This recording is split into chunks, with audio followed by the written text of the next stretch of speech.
Buster by Brent H. Shudath, illustrated by Kenneth J. Spengler.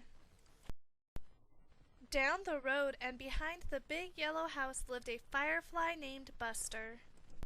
Buster lived in a tree in the backyard with his mother, his father, and all of his brothers and sisters. Buster was like most fireflies. He could fly, he had wings, he had a tail, but there was one difference. Buster's tail wouldn't light up. His mother's tail lit up, his father's tail lit up, all of his brothers and sisters' tails lit up, but Buster could not make his tail light up. Every day at sunset, Buster woke up from his long day's sleep. He was always happy and ready for a deep, dark night.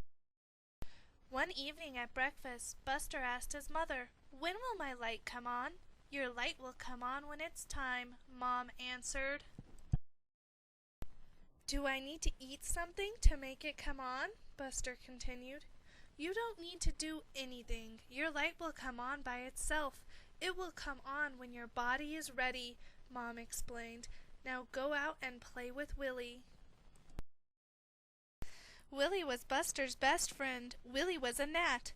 All night long, Buster and Willie played games like hide and seek and push the dandelion.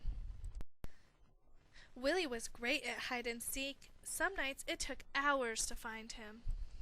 Buster was good at push the dandelion. Some nights he could push over 20 dandelions, but some nights a dandelion would send him flying. One night, Buster and Willie were lying on the grass. They watched Buster's brothers and sisters play tag. "My tail is never going to light up," Buster said with a sad sigh. "I have an idea," Willie said, picking up a glowworm.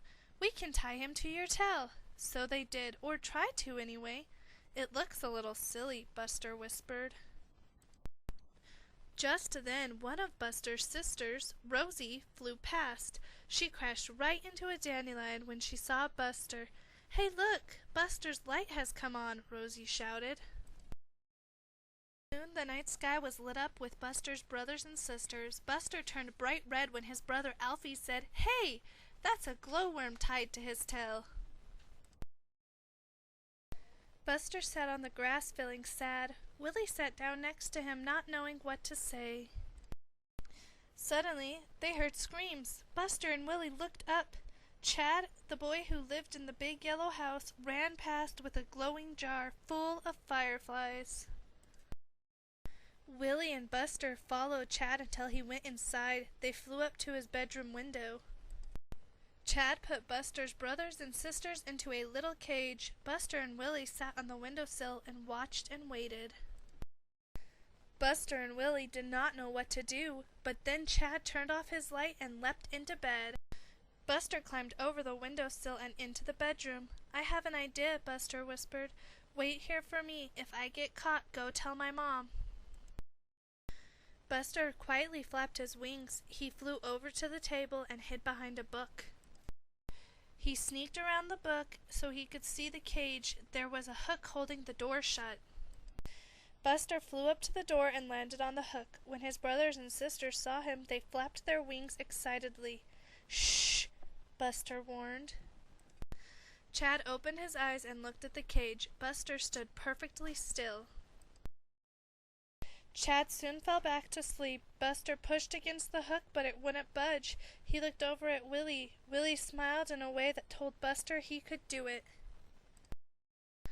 So Buster got back under that hook. He pushed and he pushed and he pushed.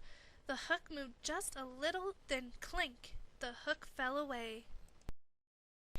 Buster waved his brothers and sisters out of the cage. They flew towards the window just as Chad woke up.